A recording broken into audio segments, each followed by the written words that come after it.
Hey, you're listening to the Arachnoids Gamecast. Coming from Eclectic Entertainment. We hope you enjoy. Okay. Alright, we are your hosts. I'm Nick, and over here, Ben. Alright, so far this podcast doesn't necessarily have a name right off the bat, but it's probably going to be, we're going to talk about video game stuff, and, if there's any news and just what's going on in the video game world, and got a list of topics here to talk about, and if you guys at some point have any questions that you want us to elaborate on further, we definitely can, and yeah. We're also considering having different people to come and talk, so whoever hears this, if you're interested in talking with us about video games or video game news, we'll be in contact in the future, but that might be further down the line. But yeah, alright, let's refer to our list here. So the first thing that we have to talk about is the game A Way Out and its release, and so far what people have to think about the game. Now, when I first heard about this game, I think that was at E3 of last year, 2017, if it was announced then, and yeah, I was actually really, really excited for this game, just because I feel like in this day and age, there aren't too many games out there that are specifically multiplayer via split screen. Like, that's just, like, kind of rare these days. I feel like either single-player games are neglected over multiplayer games that are online, but it's just online and not necessarily split screen. But this has the cool option of, either being online, yet still split screen, or just split screen. And I haven't played it myself yet, but I do want to get it at some point, and it seems like a really fun way to enjoy a game with someone where, it's just couch split screen. I haven't really heard of any games that were specifically designed around split screen. Like, it's always been a feature, but this game, like, literally, the entire, like, basis of the game is built around split screen. Yeah, which is pretty interesting. Another cool fact about this game is that you only need one copy to play with a friend. Oh, I heard about that. Yeah. So one person has the game, and then you're able to play online with somebody else. I don't know if the other person has to download like a free client or something like that, but I would imagine that they would, because then they would probably have to get like an invite or something from their friend, and it's like an evite. An evite, yeah. And they'd have to download it, and then they could just go on from there and play. But I guess it came out today, or it's coming out tomorrow. Today's the March 22nd of 2018. Think it came out today. On the front page of the game subreddit, I did see a review mega thread that showed like all the people's reactions, and it looked generally positive. Okay. All around the board.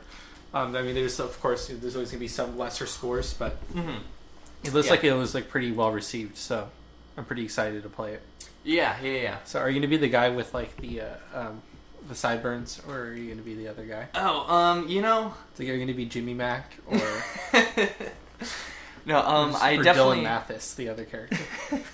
I definitely think first playthrough, I'm going to be the Mutton Chop Man, and I don't know if you get to pick who is in the prison first, because I believe that only one character is in the prison, and the other one has to break them out, or maybe they're both in the prison. I'm actually not too sure on that. I haven't read too much on the game. From what I remember of the beginning of the game, because it was at the E3 conference, right? The Sony one. I'm pretty sure. I'm pretty sure they announced one person is inside the prison already, and the other person is like on their first day, like in the transport bus to the prison. Oh, so that's how it starts out. I don't know if like any backstory, if like the characters know each other already, or what the case is there, but from the gameplay aspect of it, it seems like there's going to be like many different like play styles, like as the game goes on. Like there was this gameplay trailer that they had that I think it came out a couple days ago or a week ago or something, but there was a certain section in there that seemed like not like a 2D. It made it seem like a 2D like action like side scroller kind of thing, where you're having your character, go from left to right, but there's these enemies that I believe are coming from either side, and you're supposed to, punch them or just like beat the shit out of them so that you can get past them. And it's funny because that scene seemed very similar to there's a part in the movie Old Boy. I was just about to say that. Yeah, where after he either escapes or like he breaks out of the room that he's trapped in for about 13, 14 years or so. And for about the next five minutes in that movie, there's just wave after wave, and just and it's all just one shot of the camera of the basically the split section of the entire hallway. Yeah, and the entire thing's just like slowly following him going through all these guys. Yeah, and it's just this crazy action sequence where he's just having to fight them all off, but that's what that one scene from A Way Out it made me think of. And I also saw in some other gameplay footage that there was scenes where eventually when you break out of the prison, you can even run off into a forest, I believe, and even get into like a car, like steal some kind of vehicle, and and try and evade from the police. But that's a game that I hope is going to be somewhat popular. Like I hope that people are going to get it. I know I'm interested in it, and it may not appeal to the mass market just because like you can't even play it like single player. Like you have to play it with a friend. So there is going to be a more niche and specific market for that. But I do believe there's going to be a market for that. So I hope that it'll see success and we'll see solid light for it. Yeah, it does look pretty like a pretty solid, warm reception so far. So yeah, I'm excited for that. Okay. I think the next thing we're going to talk about is the E3 Bethesda predictions. What we think is Bethesda's going to be announcing at their conference that takes place a couple of days before the actual E3 event. Even, I think, like a day before or 2 days before. Yeah. So, with that, okay, so one thing before we talk about what games we think they'll predict and, what DLC, if any, is going to be announced for their E3 conference is and we can just touch on this briefly because I haven't looked up on it too much, but was the actual date of their E3 conference, because it being on June 10th, I'm pretty sure that's a couple days before the rest of actual E3 is supposed to be going on, because I think it's going to be going on from June 12th to the 14th, and what my questions were with theirs being on June 10th was, is it going to be in the same building, and if one purchases their E3 ticket, will that ticket be valid for Bethesda's conference, or is it going to be a separate ticket? I don't know if it's directly affiliated with or not. E3. Mm-hmm. I remember seeing that it was for E3, and I don't see why they would try to upstage E3 or something like that. Yeah, but yeah, I mean, we're planning to hopefully go to E3 this year, so that would be nice to be able to go to the Bethesda conference and not have to pay that would be extra money. Great. And I'm sure there's a lot of people in a similar predicament. Yeah, not wanting to buy already pricey tickets to go to two conferences. I think worst comes to worst, if they are selling separate tickets, I will want to get that Bethesda's ticket, but if not, at the very least we can still watch a live stream of it online, which will be fun. And but I think we should go on to actual predictions for what we think they'll announce now. A game that everyone has been talking about lately, and has been talked about since there's been a patent set out for it, is the game of Starfield. Now, with Starfield, some people are saying that it's basically going to, to quickly sum it up, that it's going to be, like a science fiction version of Skyrim. Not version of Skyrim, but, it's going to be that classic RPG game in Bethesda style, but rather than post-apocalyptic or a game that is in the style of Elder Scrolls, it's going to be a science fiction game. And personally, I'm really excited for this. I hope that they do announce it at this year's E3. a lot of people were speculating that it was to be announced at E3 of 2017, last year's, but it was not. And the one indicator that kind of leaned towards that was the fact that their backdrop for their E3 presence, it was a field of stars, yet there was no mention of any kind of sci-fi game. Yeah, it might be sort of a kind of a hint sort of deal, but we do know for a fact that they are working on something, right? Yeah. Oh, yeah. They I think both Pete Hines and Todd Howard on multiple occasions. Did you say Todd Howard? Todd Howard? Todd Howard. But yeah, Todd Howard. He's just he's a very small fried piece of potato. So he's just a tiny tater tot man. But no. Right, go on. Yeah, I think both Pete Hines and Todd Howard have said on separate occasions that Bethesda have two larger games that they're wanting to put out before an Elder Scrolls 6, and I don't think that they've specified like that it will or won't be another Fallout game, but I kind of doubt that it's going to be a Fallout game just this because close to the release of Fallout 4. Yeah. I think that's like way too soon, and if there is going to be another like Fallout game, I feel like it would be a spin-off, and they perhaps would hand it off to like one of their other companies, or not one of their other companies, but they now they're I think they're Maryland, Montreal, and Austin. And they might hand it over to one of their other teams to tackle, which I think would be good for them. But yeah, I do know that chances are very low that it is Elder Scrolls 6. Because I remember, I don't know, I would have to fact check this, but I remember reading that they said that like nothing has started for Elder Scrolls 6 yet. It's like not even like sort of an idea yet.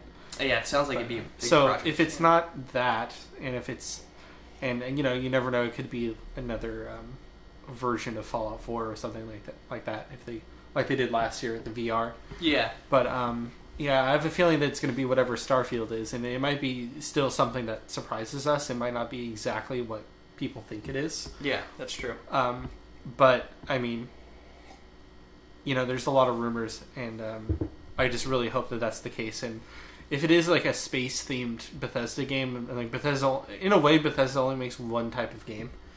That's true. I mean? They do. Yeah. I mean, they're great games, but they make one specific kind of game, and I think it would work really well in a open world kind of space atmosphere. Yeah. So hopefully that's the case, and a lot of people are hoping the same thing. So we'll have to see. Yeah. Is there anything else you want to touch on that topic, or shall we move on? Or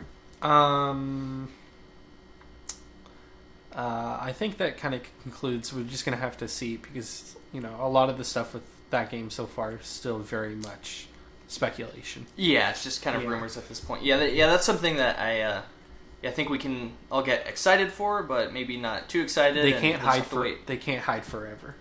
Yeah, that's what I'm saying. I think if they don't deliver, the fans are gonna put their mark on both Pete and Todd. Todd Howard is working his dark machinations as he's using blood magic, because blood magic and forms of dark magic. Yeah, to get Skyrim on so many platforms, he had to do a blood debt, and that's cost him a lot of his soul. So we'll have to see. The next games have that same magic.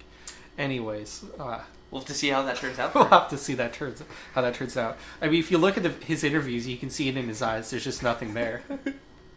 So he's just he has the 1,000-yard stare. He just stares right through the camera. It's like he's now a shadow of who he used to be. Former self. Okay. Okay. Anyways, we're gonna move on, and we're gonna talk about the big one. The big one, the big popular one now. Ben, do you want to guide this one? We're going to talk about Fortnite, and so we went to the PlayStation Sony event for E3 at a theater. I forgot what they called it, like PlayStation Experience. Yeah, I think it was that. And we went to the. Yeah. It was like in San Francisco, or I think. Yeah.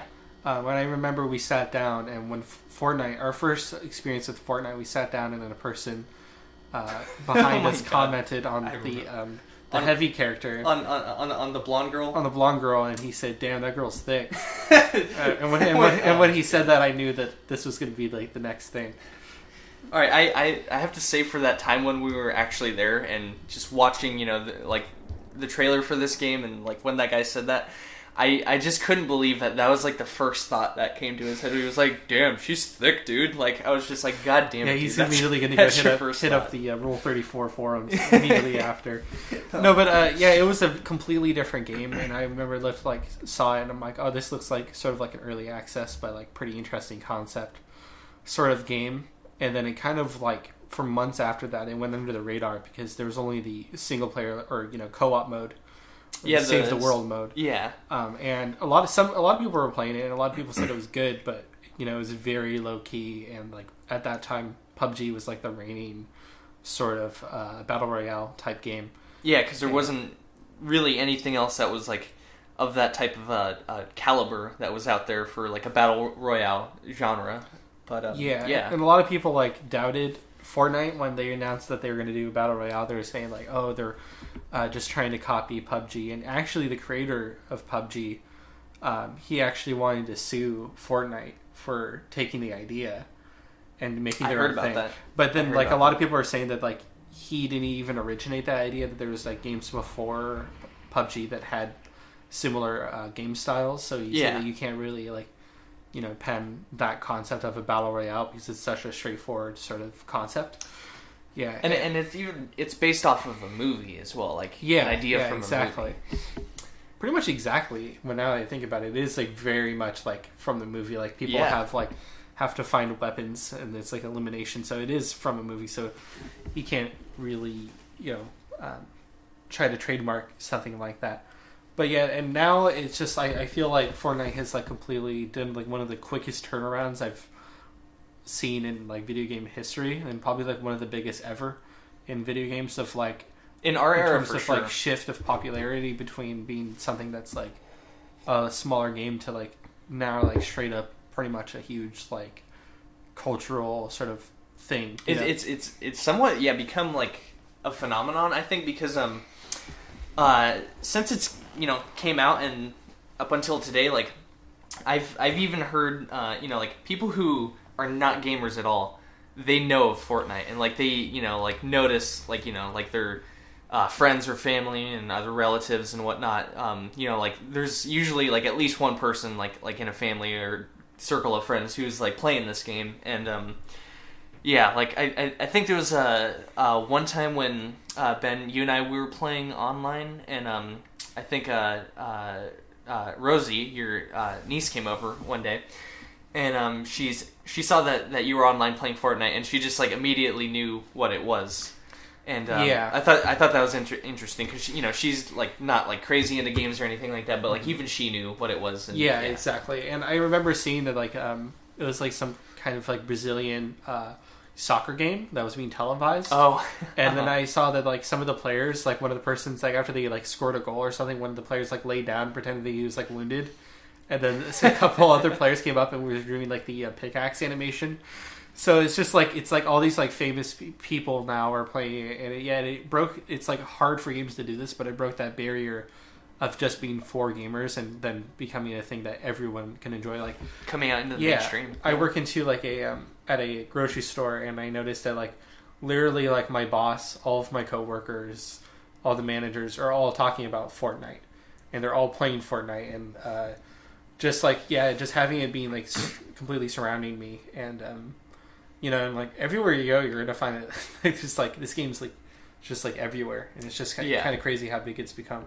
Yeah, I do you think certain things that add to Fortnite becoming so popular, I feel like are because of three main things. I'm sure there's other reasons, but in my head there's three reasons. One is the fact that it's a free to play game. Now there are microtransactions in it, but you do not at all have to pay for those. That's completely optional and at your discretion. So for the most part, the game is free. You can just download it onto your, console or PC or whatever. The transactions are all only like cosmetic based, so it doesn't affect the gameplay at all, which is nice. Yeah, which is good. I would definitely say the fact that it's free to play is that's a huge plus for it. That's gonna help it reach a much larger player base than PUBG, because to play PUBG, even though it's an early access title, it's you still have to purchase it for around $30. And I think another point about it that's adds to it being quite popular is the fact of like how the animations or how like the graphics of it look. Like, they look nice, but they look much more cartoony compared to a game like either PUBG or like Call of Duty or many of the other games that you see coming out these days, where they typically try and aim to like be as lifelike or like as realistic looking or as nice or beautiful or whatever as possible. Mm-hmm. But Fortnite takes a slightly different approach in that, where it really doesn't need to look realistic. Like, it knows what it is. Like, it just needs to be like fun, cartoony, and a good time. And can I branch off of that a little bit? Yeah, sure. I do think that part of the graphics and to go along with that is like, I think another reason for its popularity is honestly that like it's gotten like kids' attention. It has. Like a lot of children really are playing the game, and like when the kids start playing it and it starts like going through like, I guess, the schools, and it becomes like a cool thing to play and something to talk about. Yeah. So I feel like that has a lot to do with its popularity. Just like in a way, like how Minecraft became super popular because kids started playing it. Yeah. But it not only goes from like kids, but then that transfers up into the older player base, and then it just kind of helps it have more coverage. Exactly. Yeah.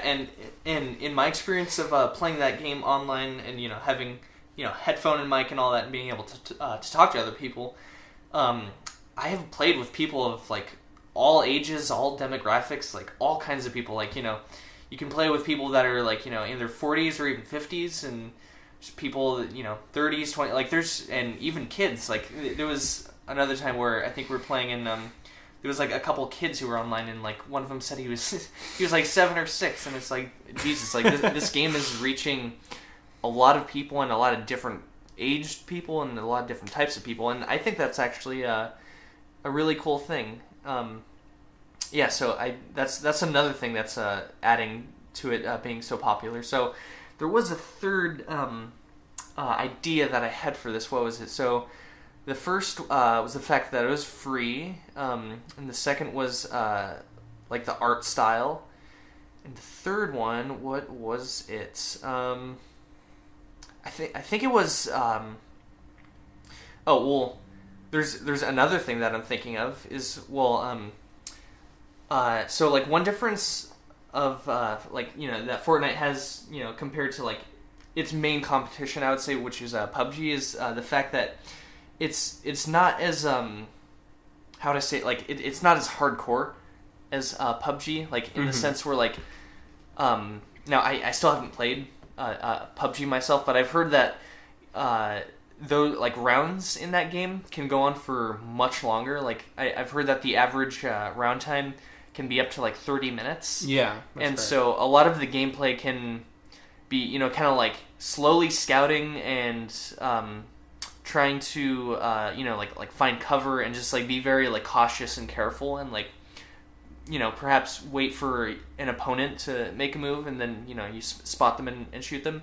Whereas I think Fortnite can be a little bit more like fast paced, whereas you're kind of running around more, like it's like fairly easy to find loot and to like move around. And I think something that's huge with this game that like like there's not too many other games that have this mechanic, but just the whole building mechanic with it is very unique, I think, because it's something that I feel like once you get used to and accustomed to, and you've played Fortnite for a little while, it's almost like I almost don't want to say that you take it for granted, because that might have like a negative connotation to it, but it just becomes something that's more second nature, and you don't necessarily think about it, but that's like a huge game changing mechanic. Yeah, that it's not too many other pretty games important, have. and it becomes like and part of the reason why I feel like it works so well is that like, yeah, it becomes second nature, and you stop thinking about it, and it just becomes like a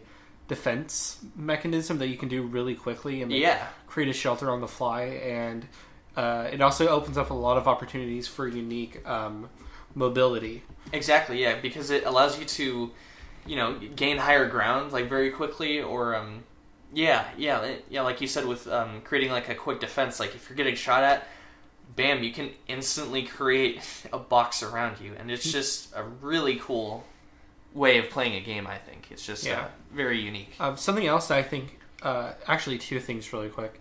One, that it's optimized so well, because that's I know very true. Yeah. I did like a couple months ago. I did buy PUBG, but then I tried to play it on my laptop, which is admittedly pretty low end, and I wasn't even able to like start a game at all. That's how bad it was. So I had to return it. Yeah. And on that same PC, I installed Fortnite, and it was like on the lowest settings still, but I was able to get pretty solid like 60 FPS.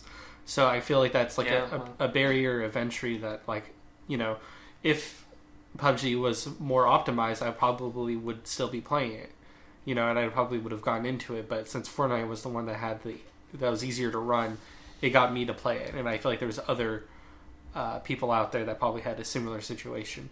And another big thing is crossplay. Crossplay is another big thing, yeah. I do believe at the moment they're still not allowing crossplay between the Xbox One and PS4, but I think that's something that Microsoft wants and Epic wants, but it's just right now something that Sony is not cooperating with, and that's that's just, I guess, Sony being Sony at the moment. But a little bit back to it being easy to run and like being so well optimized. I think that that's like really helping out and making it easier for people to get into, because like even on consoles there was a certain update, I think it was like a couple weeks ago, or like maybe almost a month now, where the update allowed for on Xbox One and PS4 and their variants, for the game to run at 60 frames a second, and that's a huge difference, because you really can see the difference in that and how much smoother the gameplay is. But I'm frankly pretty surprised that they even got the game to run on. So far, they have it running on Apple phones, on iPhones, and they're saying that it's eventually going to come out for Android. But I think that's pretty incredible that the game like can even run just like on a smartphone. But I'm also like almost just as surprised that it didn't come out on the Switch before that, because the Switch, it would just be, it would be a fantastic game for the Switch, I think. Yeah, because it's like shorter rounds, and you're able to just like, I mean, I know if I had a Switch, I would be able just to like lay down in bed, and I would be like happy just to play like a couple rounds before bed while laying down, being lazy. I feel like that would get me to play it a lot more. Yeah, oh yeah. Than having to, I mean, it sounds like it's not a huge deal, but like getting up to sit at the computer to play a game compared to like just laying down, it's a lot easier just to not even think about it and just like pick it up and just and just kind of get into it quickly. Yeah, and I mean, I feel like they are definitely heading towards that direction, and having it on like mobile phones is going to make it like even huger.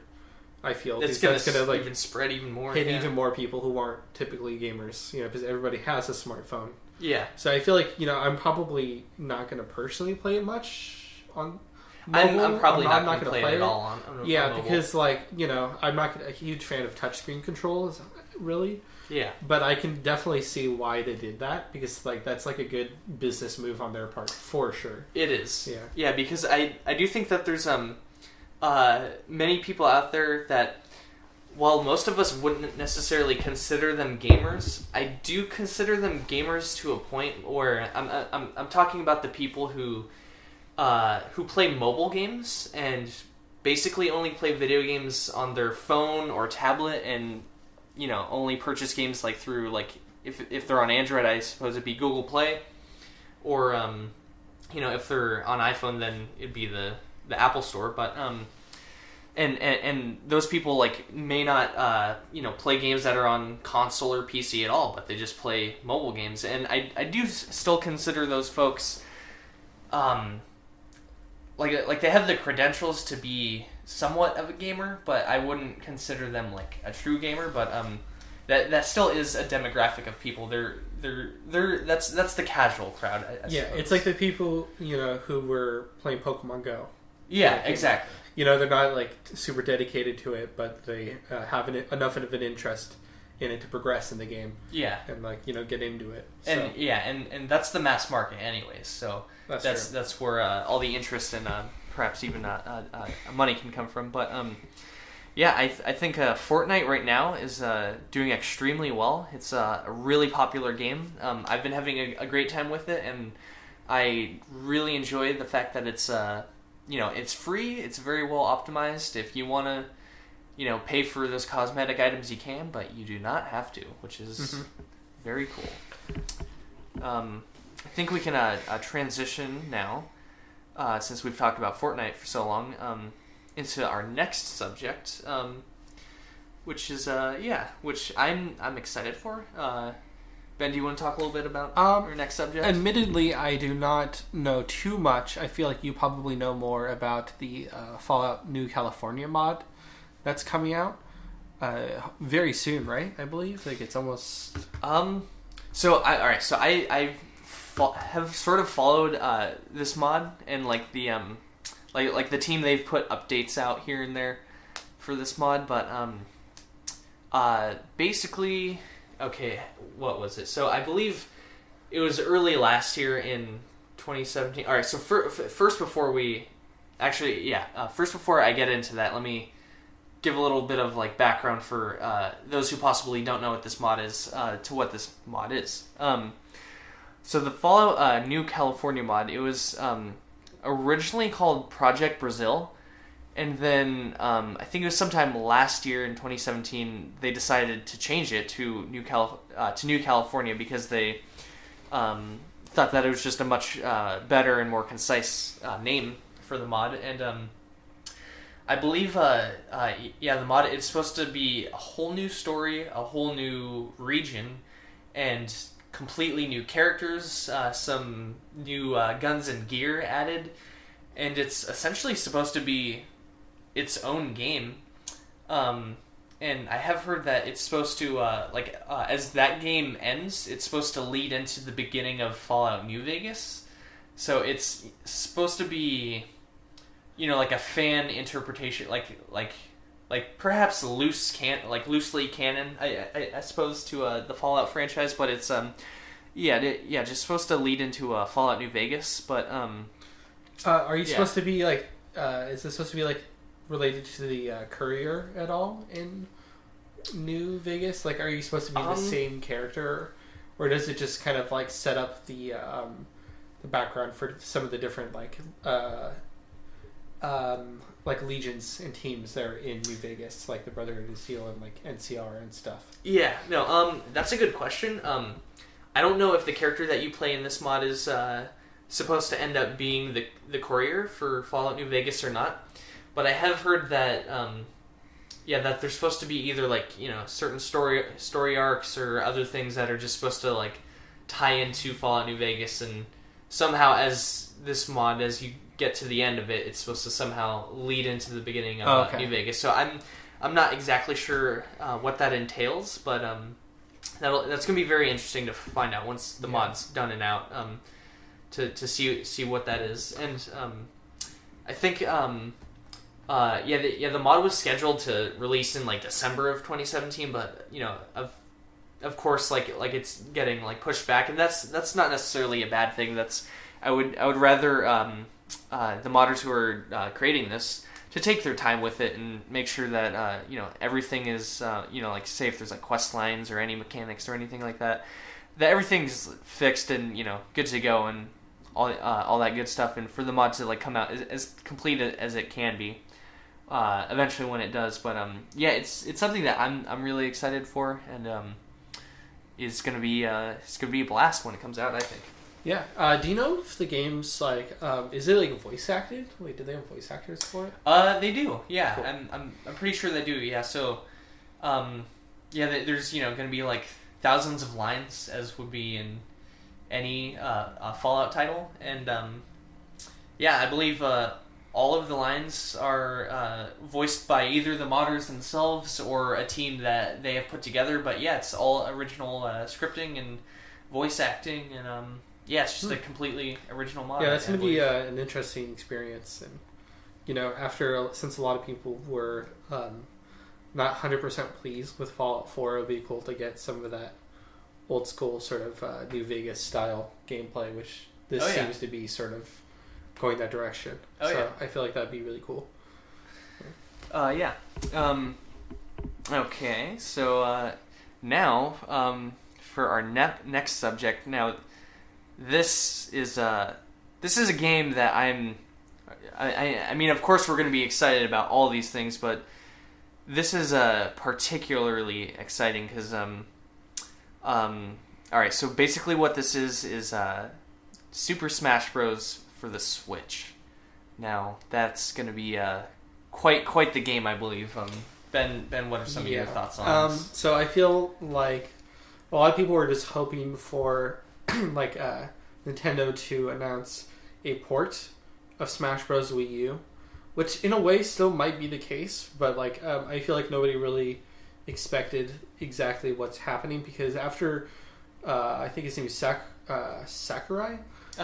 He's the creator of Smash Brothers, and he pretty much what gave a lot of the older games they're just pretty much legendary status and they're really just excellent feel. Melee in particular was that Sakurai pretty much created these games almost completely by himself. Melee, he programmed almost completely by himself and designed by himself. I did not realize. Besides, of course, having artists and stuff like that, but he pretty much single-handedly created these games, and it created classic video games. But after the latest game for the Wii U, Smash Brothers 4, he said that he was working so hard and that he was exhausted. So he was saying that he was going to retire from the series and he wasn't going to make any more games because he wanted to. It takes a lot out of him to develop these games. And a lot of people, were saying some people were mad, saying but then some people were being supportive. But a lot of people, he was supposed to just be completely out. But now he actually announced recently that pretty much since day one after Smash 4 came out, he started developing the next title. Mm-hmm. And so he's been working for a very long time, and a lot of people, in secret development, a lot of people didn't know that. So a lot of people are thinking that this might not just be a port, but an all new Smash Brothers title for Switch, which I really hope is the case because, I'm always going to welcome a new Smash Bros. Game, and they just keep getting bigger and bigger in scale, and I have to agree with that, and considering for me, the last Smash Bros. Game that I owned was Melee for the GameCube, and for the last couple Nintendo consoles, I kind of skipped out on them. There wasn't a particular I guess one reason, or it's not that I necessarily significantly disliked any of them, but I think it was just I never never conjured the money to get them, but. Yeah. I think the one console that I actually did dislike, and I definitely have my reasons for that, but after the GameCube came the Wii, and even when our other friend Ben had the Wii at his house, I just thought it was, I don't know, it was just a very gimmicky console, and it was just obviously less powerful than its competitors, but it's not even the fact just that it's less powerful, that doesn't matter if the games are good, but just the whole motion controls, and I just never felt like it was fully in sync, and it just once you were able to figure out you just need to flick it real quickly a certain way, you don't have to do the whole motion, it just was okay, it's for your grandparents, basically it's for your grandparents and aunts, and they basically uncles. In a way turned their backs on their like gaming community in a way. Yeah. Not like in a negative way, because it is like it sold really well. Yeah. But it just like, it really wasn't designed for gamers, and that was just a huge bummer for the fan base that Nintendo had built over the years. Yeah. Especially with like as good of a console that GameCube was, to have like the next one be like this like casual sort of gimmicky thing was pretty disappointing.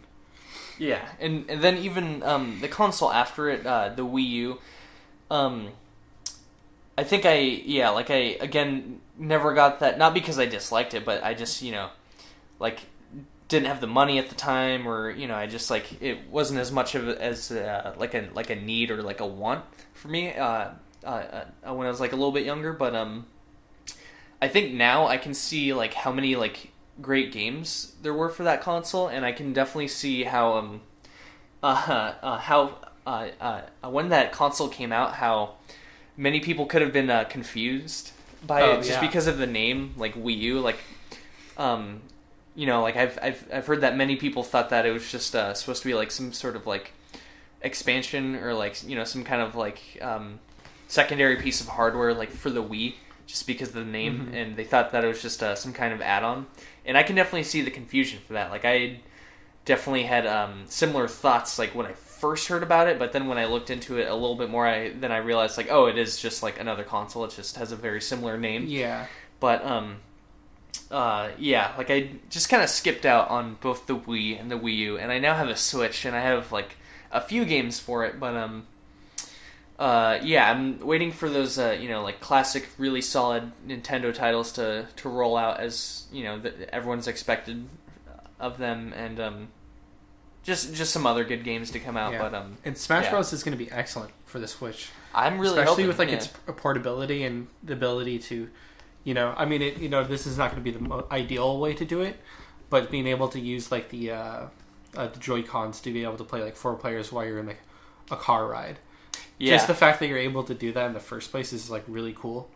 And of course that's not going to be the best way to do it. The best way is going to be using an adapter with the GameCube controllers. Oh yeah, I feel like that's the ideal way to play it. Or if you have like the Pro controller, or if you, the Pro controller too. Put the Joy-Cons onto like the attachment to turn it into one controller. Yeah, so I feel like it's going to be really great for that, and I feel like and also to go back to the Wii U, I feel like a lot of the problems, like there was good games for it, like Smash Brothers and Pikmin 3. Yeah. And so I think what really was the death of it was just like Nintendo's management of it really just kept it from like shining and getting its support, advertisement and whatnot. And yeah. But hopefully, I mean, the Switch has been super popular, and it's like in a way a new era for Nintendo. So I do hope that like Smash Brothers really does well, which I feel like it will, because even just like the tiny teaser trailer we got was like on the front page of Reddit and like all over the internet. So yeah, I do feel like it's going to be super popular. It's hopefully going to be a solid game. So our next subject here is I think something that has been a persisting issue for Microsoft is so it's Xbox exclusives, or perhaps the lack of Xbox exclusives. So it's very well known that Nintendo, of course, has all of their first party content, such as Mario series, Zelda, and others, and of course Sony has their same thing. They have franchises like Uncharted, The Last of Us, Horizon Zero Dawn was a huge hit of last year, 2017, which is a great game, I think, and they obviously have many other exclusives. And Wolfenstein 2 is exclusive to PS4 as well. I don't think it is. Really? It's not. It's on Xbox? It's on PC, too. That's not right. an exclusive. I'm sorry, my brain just exploded. Fuck, I forgot. Wolfenstein 2 is also on Switch. What the hell am I talking about? Yeah.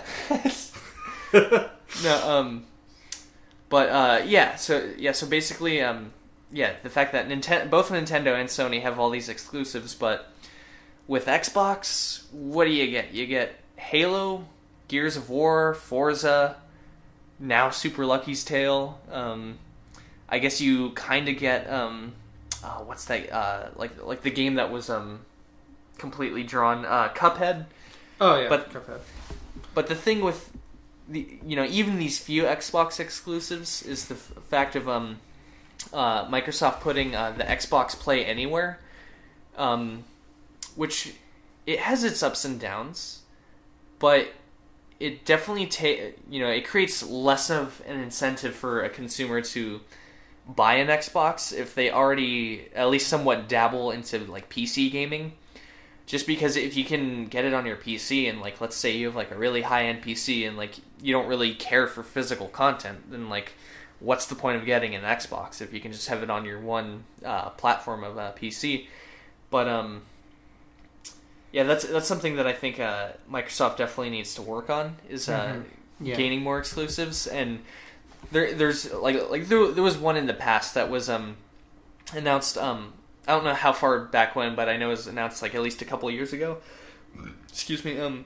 But I think it was called Scalebound, and it was supposed to be like I think third person like action adventure game where you play this guy who is like some sort of power set, but he was supposed to be bound, or like his companion was this dragon.